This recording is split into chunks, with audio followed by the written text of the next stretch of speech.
Similar to a hashtag, a subject heading is a broad topic flag that an article is related to, which helps to group and categorize topics together.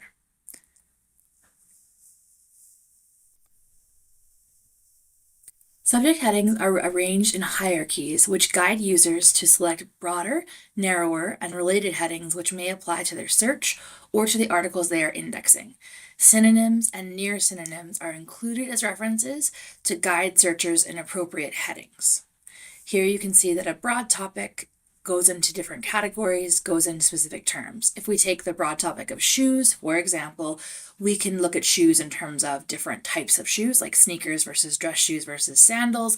And within those categories, we can also further refine to, in specifically sneakers, looking at running shoes versus Converse.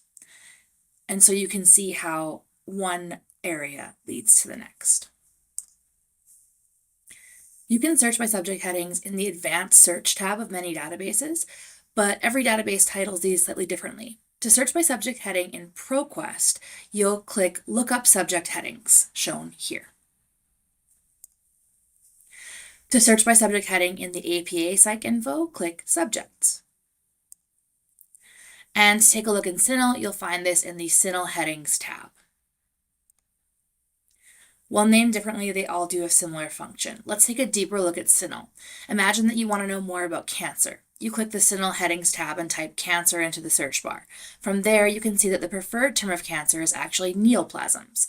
You can see also that there are related headings that pertain to cancer, like cancer fatigue, cancer survivors, and cancer screening. Each of these is related to the broader topic of cancer, but will help you to refine to a narrower research area. In this case, we should click neoplasms so that we get all the other terms that neoplasms could go by, including cancer and malignant tumors. Here we can see how the database defines neoplasms and what the word is used for. This is called the scope note.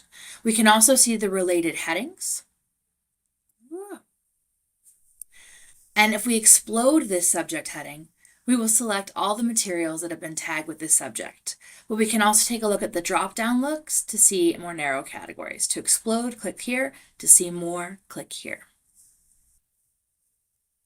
Because subject headings are organized in a tree-like hierarchy, we can see subordinate terms that help us to target our search more specifically.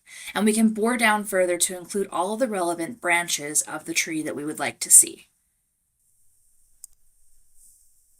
Fully expanded, we can see all of the related heading categories for this subject of neoplasms.